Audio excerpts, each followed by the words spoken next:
오늘 본문을 중심으로 쉼이 없는 그대에게라는 제목으로 하나님의 말씀 증거하도록 하겠습니다. 우리 성도님들은 쉼을 누리고 계십니까?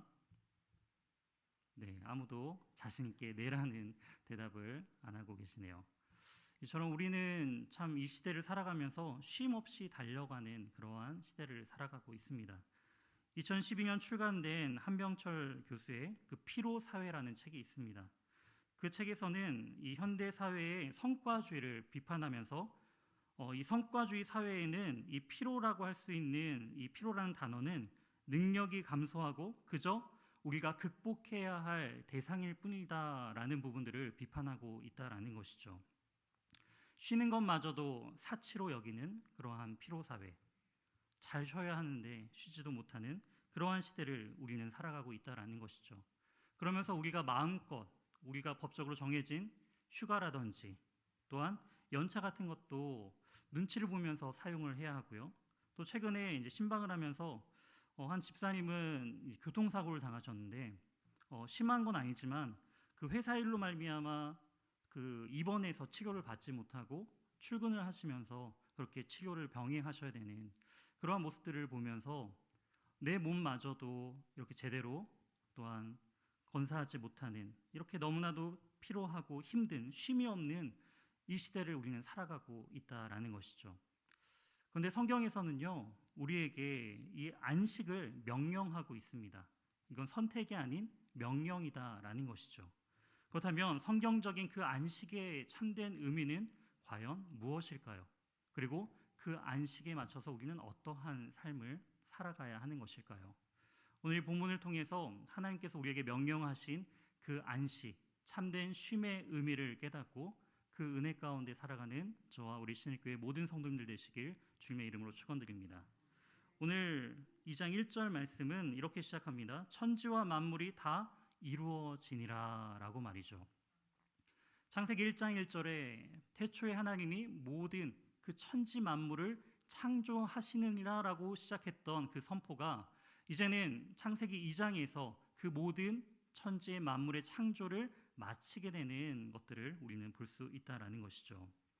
그러면서 2절 말씀을 보시게 되면 하나님이 그가 하시던 일을 몇째 날에 마치셨다라고 말씀하고 있죠. 일곱째 날에 마치시니, 그리고 그 일곱째 날에 마치심을 통하여서 그 일곱째 날에 안식하셨다라고 또한 성경은 기록하고 있습니다. 근데 우리가 여기서 가만히 생각해 보면은 모든 창조에 대한 이 창조의 날을 여섯째 날 마치시게 되었죠. 6일 동안 창조하시고 7일째 안식하셨다라고 우리는 그동안 알고 있었는데 지금 하나님께서 그가 하시던 일을 몇째 날 마치셨다고요? 일곱째 날 마치셨다라고 우리에게 그렇게 표현하고 있습니다. 즉 일곱째 날에도 하나님께서는 그 아무것도 하지 않으신 것이 아니라 어떠한 일들을 행하셨다라는 것을 우리는 이 내용들을 통해서 추론해 볼 수가 있습니다. 즉 일곱째 날에도 하나님께서는 이 안식을 앞두고 어떠한 행동과 일을 하셨다라는 것이죠. 그것이 바로 3절에 나와 있는 일곱째 날을 복되게 하시고 거룩하게 하신 일들을 하나님께서는 하시고 그 모든 복되게 하시고 거룩한 일들을 마치신 이후에 안식하셨다라는 것을 우리는 알 수가 있습니다. 그렇다면 하나님께서 하신 안식은 과연 무엇인가요? 6일 동안 창조하시니까 너무 힘들어서 이제 하루 정도는 역시 하나님도 좀 쉬셔야지, 이러한 마음으로 하나님께서 쉬셨을까요? 하나님께서는 그 창조의 행위가 너무나도 고되고 힘든 일이었을까요? 하나님께서는 이 모든 무의 상태에서 이 유를 창조하시되 모든 만물을 창조하시되 무엇으로 창조하셨나요? 그렇죠. 말씀으로 창조하셨습니다. 그러니까 하나님의 능력에 제한이 없다라는 것이죠. 그리고 하나님은 그 창조의 행위가 힘들고 피곤한 상태가 아니라 이 안식을 누림을 통하여서 진정한 이 성취의 즐거움, 이 완성의 그 축하를 하나님께서는 누리고 계셨다라는 것을 이 안식의 의미를 통해서 우리는 알 수 있다라는 것이죠. 그렇기 때문에 이 안식은 무엇인가 내가 쉬고 재충전되고 회복하는 의미로서의 안식이 아니다라는 것입니다.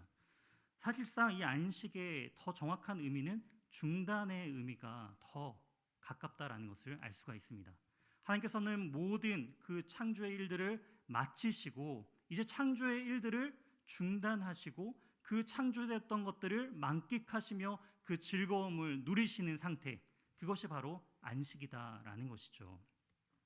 이어서 3절 말씀입니다. 하나님이 그 일곱째 날을 복되게 하사 거룩하게 하셨으니 이는 하나님이 그 창조하시며 만드시던 모든 일을 마치시고 그날에 안식하셨음이니라. 지금 이 날을, 이 안식의 날을 하나님께서는 거룩하게 하십니다. 즉 안식과 연결하여서 이 거룩이라는 단어가 쓰였다라는 것을 우리는 주목해 볼 필요가 있습니다.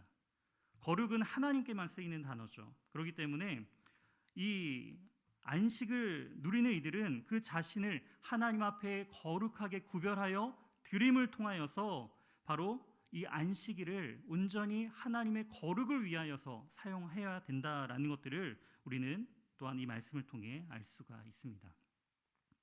고대의 쉼의 개념은요, 오늘날 우리가 쉬는 개념과는 다릅니다.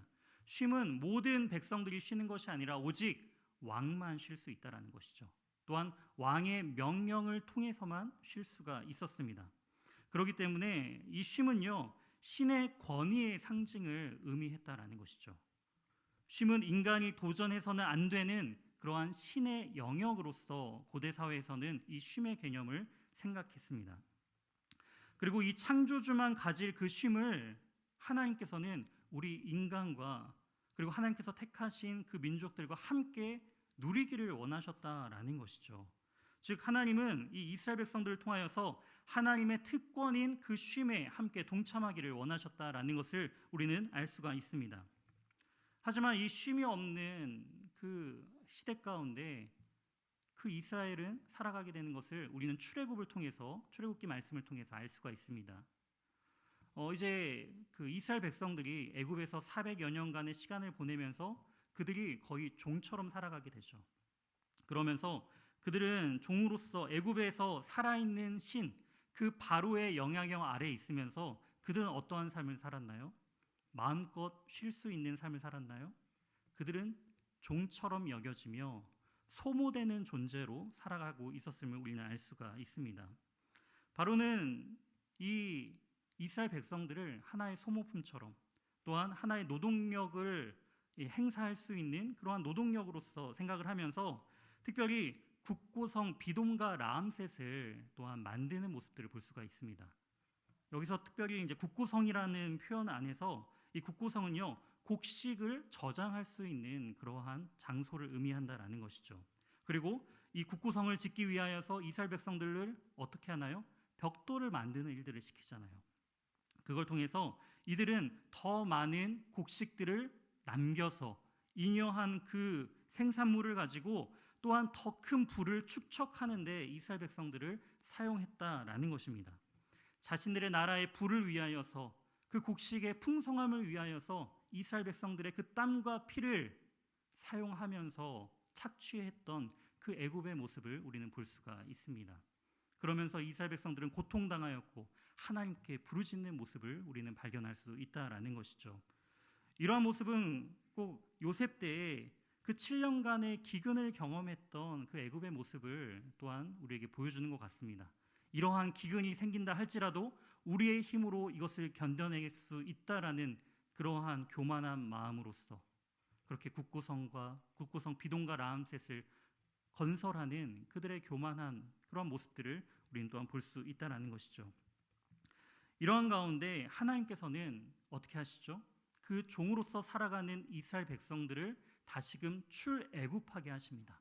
애굽에서 건져내심을 통하여서 하나님은 이제 이스라엘 백성들이 더 이상 종으로서의 삶이 아니라 쉼과 안식을 누리는 하나님의 백성으로서 삶을 살도록 그들의 삶을 변화시켜 주시고 있다라는 것을 우리는 알 수 있다라는 것이죠. 하나님 어떻게 변화시켜 주시나요? 애굽에서 종처럼 살았던 그들에게 하나님은 출애굽기 16장에 나오는 것처럼 만나를 내려주심을 통하여서 그들이 어떠한 노동력을 통하여서 무엇인가 얻는 인생에서 이제는 하나님으로부터 받는 인생, 또한 안식일에 대한 의미를 진정으로 깨닫는 인생으로서 변화시켜 주시는 것을 볼 수가 있습니다. 그들은 광야 40년 동안 하나님께서 채워주시고 먹이시는 것들을 경험하였다라는 것이죠. 특별히 이 안식일이 되게 되면은 만나가 원래는 하루치씩밖에 거두지 못하잖아요.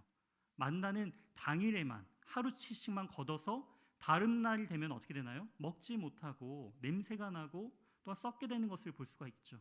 그런 것처럼 하나님께서 주신 이 만나는 저장할 수 없는 당일날 매일매일 주시는 하나님의 놀라운 은혜를 상징합니다. 그런데 안식일 전날에는 이틀치를 걷게 되어 있죠. 바로 그 안식일 전날과 안식일 당일날 먹을 수 있는 이틀치의 그 만나를 거두게 됩니다.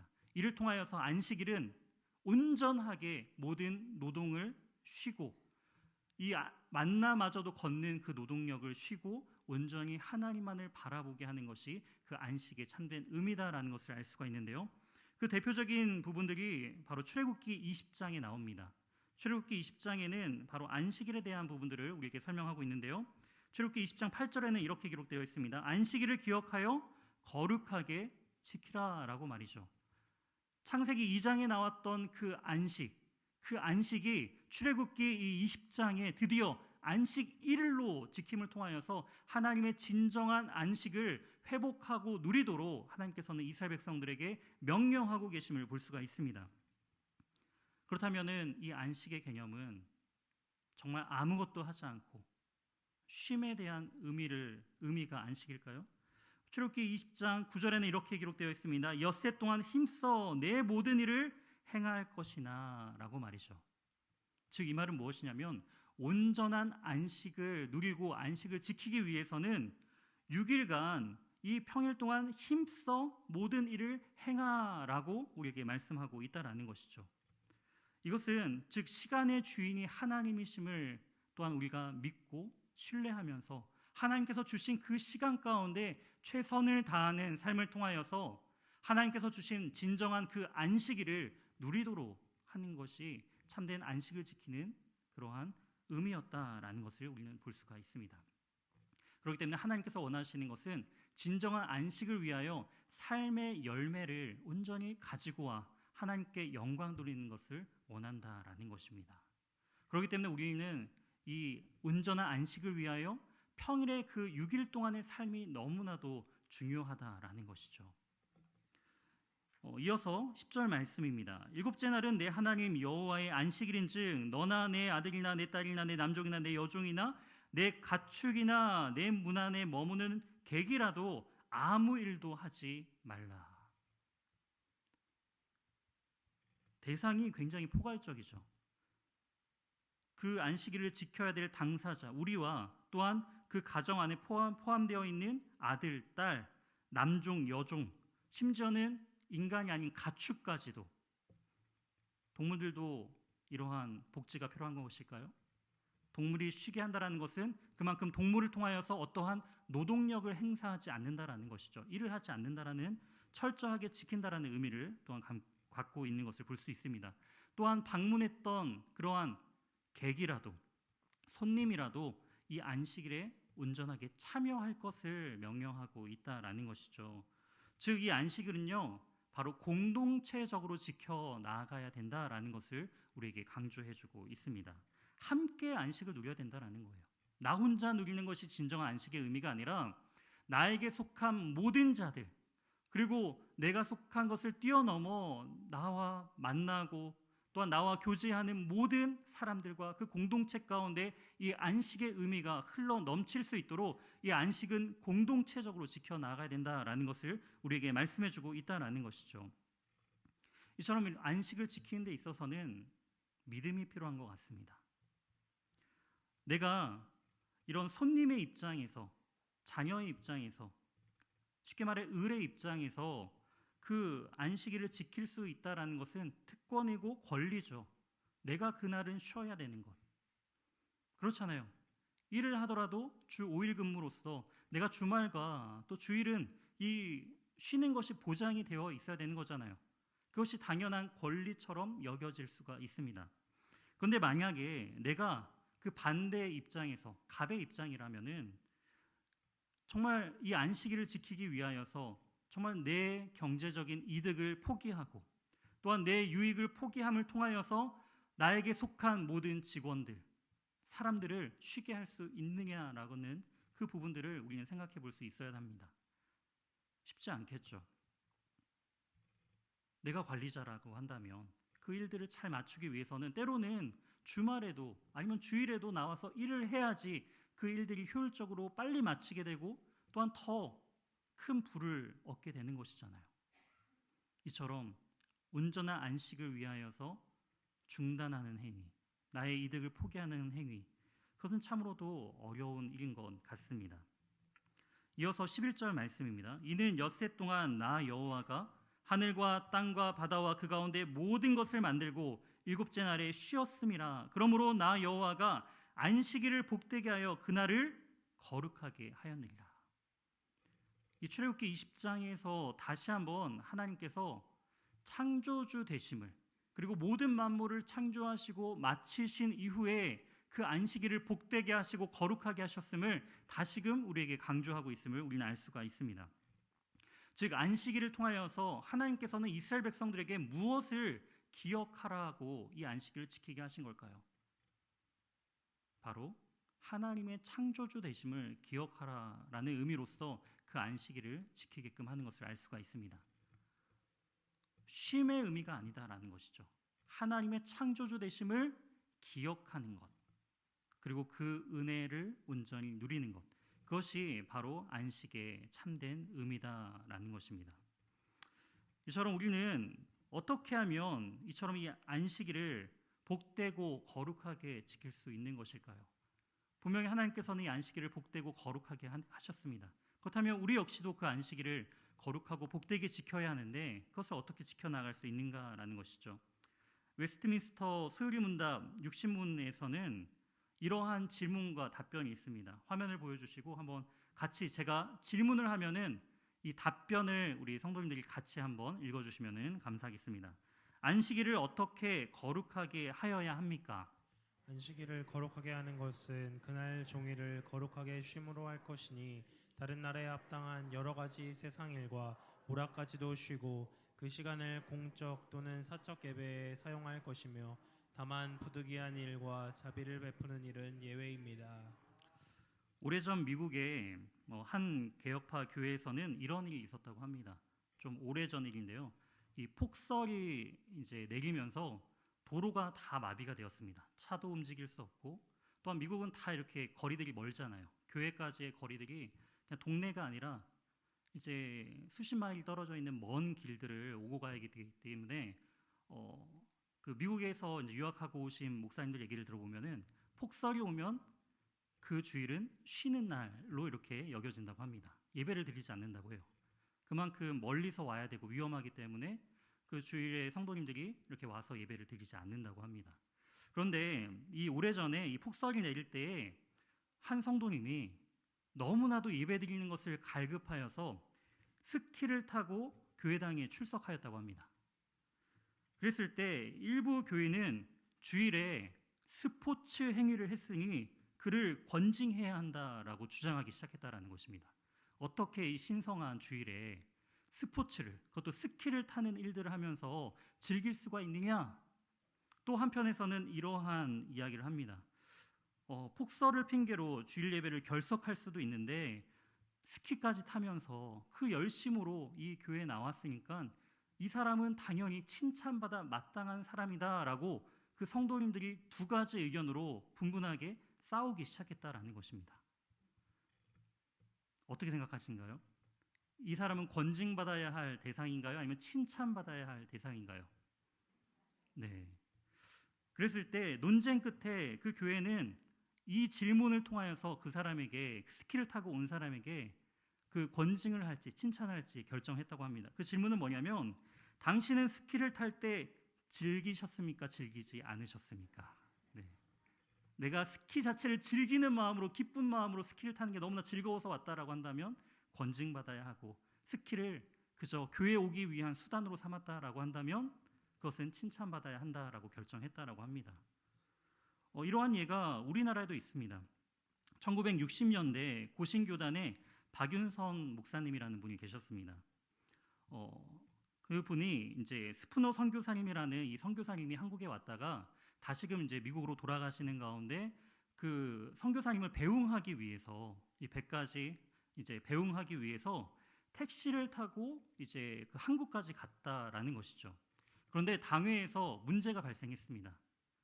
주일에 어떻게 담임 목사님이 택시를 타고 이동할 수 있겠느냐라는 문제로 이 박윤서 목사님이 이 문제를 가지고 징계를 받고 담임 목사직을 내려놓게 됩니다. 불과 60년 전만 해도 우리나라에는 이러한 문화를 가지고 주일 성수를 이렇게 했다라는 거예요. 어떠신가요? 이해되시나요? 네. 60여 년 전에도 신앙생활을 했던 분들은 이러한 문화들이 당연하고 이해가 될 것입니다. 하지만 이제 젊은 청년들 같은 경우에는 왜 저렇게 하지? 라고 전 율법주의 아니야? 라고 이렇게 생각할 정도로 그 부분들이 너무나도 올바르지 못한 것이라고 이렇게 여겨질 수도 있겠죠. 그런데 왜 이들은 우리의 믿음의 선배들은 이처럼 철저하게 주일 성수를 지키는 것을 고수했을까? 율법주의자처럼 보일 정도로 왜 그렇게 예배드리는 것을 중요하게 여겼을까? 그것은요, 기독교인에게 안식은 바로 저항이기 때문이다라는 것이죠. 안식일은 바로 저항입니다.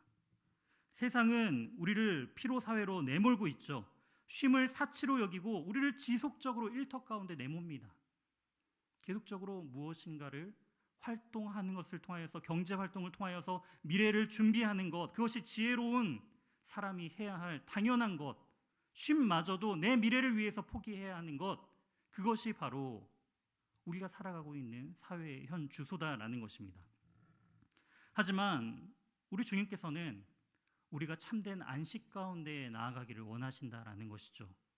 그럼을 통하여서 그 세상의 종되었던 인생들을 하나님께서는 자신의 백성으로 부르시고, 그리고 하나님의 은혜를 통하여서 만나를 먹이심을 통하여서 이 세상의 경제적인 활동이 전부가 아니라 하나님께서 베푸시는 그 은혜가 진정한 우리가 누려야 할 진정한 가치다라는 것을 기억하면서 바로 안식을 통하여 세상 가운데 저항하는 것, 세상은 일하라 하지만 믿음으로써 그 경제적인 활동을 중단하면서 하나님, 창조주 하나님만을 바라보는 것, 그것이 바로 우리가 지켜나아가고 또 지켜나아가야 할 참된 안식의 의미다라는 것입니다. 사랑하는 성도 여러분, 우리는 이러한 안식을 지키고 누리면서 살아가고 계십니까? 아니면은 여전히 그 세상이 말하는 피로 사회 가운데 피로마저도 내가 극복해 나가야 할 그러한 모습으로서 생각하면서 안식 없는, 쉼없이 달려나가야만 하는 그러한 인생을 살아가고 계십니까? 주님께서는 이러한 인생 가운데 살아가는 우리를 초대하셨고 부르시죠. 마태복음 11장 28절 말씀입니다. 우리 다 함께 합독하도록 하겠습니다. 수고하고 무거운 짐진 자들아 다 내게로 오라. 내가 너희를 쉬게 하리라. 아멘. 우리 주님께서는 이 수고하고 무거운 짐진 우리의 인생들을 부르시고 초대하고 계신다라는 것이죠. 문맥상 28절은요, 바로 회개의 내용과 연결됩니다. 참된 회개는 바로 그 수고한 우리의 인생의 짐을 내려놓고 주님께 나아오는 것, 그것이 바로 참된 회개다라는 것을 주님은 우리에게 말씀해주고 계십니다. 이어서 마태복음 11장 29절에는 이렇게 말씀하십니다. 나는 마음이 온유하고 겸손하니 나의 멍에를 메고 내게 배우라. 그리하면 너희 마음이 쉼을 얻으리니 이는 내 멍에는 쉽고 내 짐은 가벼움이라 하시니라. 주님은 마음이 온유하고 겸손하여서 나의 멍에를 메고 내게 배우라 라고 초대하고 있습니다. 분명히 주님께서는 수고하고 무거운 짐진 자들아 다 내게로 오라 라고 말씀하셨는데, 왜 주님 너무나 힘듭니다. 주님 이 짐 좀 주님께서 맡아주세요 라고 주님께 나와왔는데, 주님께서는요 내 멍에를 메고 내게 배우라 라고 말씀하시는 거예요. 다시 우리에게 그 주님의 짐을 지어주시는 것입니다. 너무한 거 아닌가요, 주님? 이 세상에서 찌들어서 쉼을 누리지 못해서 지쳐서 왔는데 왜 우리에게 다시금 그 주님의 짐을 또한 매게 하시나요? 바로 우리가 신앙생활을 하면서 고민하고 질문하는 그러한 내용입니다. 이 세상 가운데 지쳐서 힘들어서 정말 이 교회당까지 나와 주님을 예배하고 신앙을 시작했는데 여전히 내 인생의 짐은 해결되지 못하고 때로는 이 교회 안에서의 수많은 봉사와 섬김 가운데 내 인생은 더 지치는 것 같고 힘이 드는 것 같은 그러한 모습들 가운데 점점 소극적이 되고 때로는 교회를 떠나는 그러한 모습들이 있다라는 것이죠. 주님께서 매라고 하는 내 멍에는 과연 어떤 멍에일까요? 우리가 아시는 것처럼 멍에는 그 2마리의 소가 밭을 갈기 위하여서 그 농기구를 거는 그 구부러진 나무를 뜻합니다. 그런데 그 멍에를 맬 때요, 보통 그 밭을 잘 가는 그 큰 소와 그리고 옆에는 아직 그 밭을 갈지를 못하고 잘 모르는 작은 소, 미숙한 그 소를 함께 멍에를 맨다고 합니다. 그렇게 함께 멍에를 매면서 어떻게 할까요? 이 잘 매는 그리고 밭을 잘 가는 이 소가 함께 그 길을 가면서 이 옆에 있는 소는 따라가는 거예요. 따라가다 보면은 어떻게 되나요? 이제 그 일에 익숙하게 되고 그것을 함께 밭을 가는 일들을 할 수 있게 된다라는 것이죠. 즉 함께 매어져 가고 있는 것처럼 보이지만 주님께서는 우리의 그 멍에를 함께 지어져 가시지만 주님께서 이끌고 가신다라는 거예요. 그렇기 때문에 멍에는 쉽다라는 거예요. 그저 우리는 주님 곁에 붙어서 함께 가기만 하면 된다라는 것입니다. 실제로는 그 멍에는 누가 이끌고 가신다고요? 우리 예수님께서 그 모든 것들을 이끌고 가신다라는 것입니다. 그렇기 때문에 우리가 해야 할 것은 무엇인가? 바로 주님과 함께 매어져서 함께 그 길을 걸어가는 것, 그 순종의 길을 따라가는 것, 그리고 주님의 그 십자가의 길을 배우는 것, 그것이 바로 우리가 따라가야 할 진정한 안식의 삶의 모습이다라는 것을 주님은 우리에게 말씀하십니다. 그리하면 너희 마음이 쉼을 얻게 된다. 주님께서는 그렇게 약속하고 계십니다. 신앙생활하다 보면은 우리의 그 수많은 문제들, 그 짐들이 내려져 있지 못하는 것처럼 느껴지고 그 짐이 우리를 억누르는 것처럼 느껴지지만 우리가 주님과 함께 동행하는 삶을 살 때 현실의 문제는 바뀌지 않아도 우리가 주님과의 온전한 친밀한 교제 가운데 거하게 되면요, 우리 마음 가운데는 참된 평안과 안식과 쉼을 누리는 인생이 된다라는 거예요.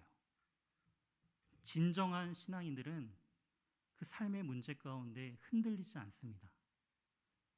왜냐하면 주님이 우리와 함께 하시기 때문이죠. 믿음으로 이겨내는 거예요. 이 길을 함께 주님과 따라가다 보면은 언젠가 그 문제는 이미 해결되어져 있습니다. 이런 것들을 경험하고 주님을 신뢰하는 그 한 스텝 한 스텝, 그 한 걸음 한 걸음을 통하여서 우리는 온전한 안식을 누리게 된다라는 것이죠. 그렇기 때문에 예수님의 멍에는 쉽고 내 짐은 가볍다라는 것입니다. 주님께서 지고 가신 그 십자가의 길 함께 메고 나아가고 계십니까? 주님께서는 그 십자가, 고난의 길라 말씀하시지만 그 십자가가 바로 우리가 지고 가야 할 그 멍에이고 또한 참된 안식과 쉼을 누릴 수 있는 유일한 길임을 주님께서는 말씀해주고 계십니다. 사랑하는 우리 신일교회 모든 성도 여러분, 안식을 누리시길 바랍니다.